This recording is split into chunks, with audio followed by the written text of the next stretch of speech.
আসসালামু আলাইকুম।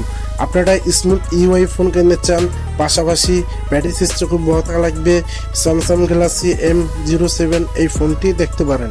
এই ফোনটির ডিজাইনটি দেখতে হলে ডিজাইনটা খুবই স্টাইলিশ, বডি প্যানেল প্লাস্টিক। এই ফোনটি thickness হলো 7.7 মিটার, ওয়েট হলো 184 গ্রাম। এই ফোনটি মোটামুটি লেভেল হালকা, একাদে নিয়ে মোটামুটি লেভেলে মজা পাবেন। এই ফোনটির সাথে পেয়ে যাচ্ছেন আইপিএন 54। এই ফোনটি কোনো ধুলাবালি বা পানি চলে রাখলে কিছু হবে না, কিন্তু চুবাইতেও পারবেন না। এই ফোনটি পোর্টস যেতে গেলে single speaker, touching port, headphone Jack পেয়ে যাচ্ছেন, আর ডাইন সাইডে পেয়ে যাচ্ছেন ফিঙ্গারপ্রিন্ট স্ক্যানার।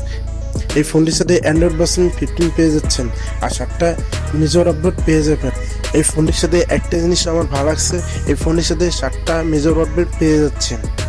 আমার চ্যানেল নতুন সেটিকে একটা সাবস্ক্রাইব করে যাবেন। এই ফোনটির ডিসপ্লে দিক দেখতে গেলে 6.7 ইঞ্চ IPS LCD ডিসপ্লে, আর সাথে পেয়ে যাচ্ছেন 90 Hz রিফ্রেশ। এই ফোনটির ডিসপ্লে দিয়ে দেখতে গেলে উপরে পাচ্ছেন ইউসোনোস। এখানে ইউসোনোস না দিয়ে এখানে একটা 5 ইঞ্চ সেলফি ক্যামেরা দিয়ে দিলে খুবই ব্যালেন্স ফোন হইতে পারতো।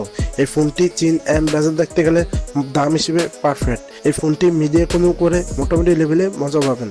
এই ফোনটির সাথে পেয়ে যাচ্ছেন PPI 262। এই ফোনটি মিডিয়া কমিউ করার জন্য 5000 mAh ব্যাটারি পেয়ে যাচ্ছেন, আর সাথে পেয়ে যাচ্ছেন 25 ওয়াটের চার্জার।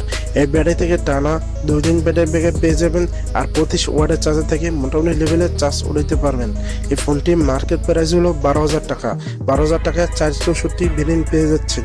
এই ফোনটি পারফরমেন্স দিক দেখতে গেলে MediaTek Helio G99 6 nanometer processor. এই প্রসেসর থেকে পাবজি বা ফ্রি ফায়ার যে কোনো গেমস স্পিড লেভেলে রান করাইতে পারবেন।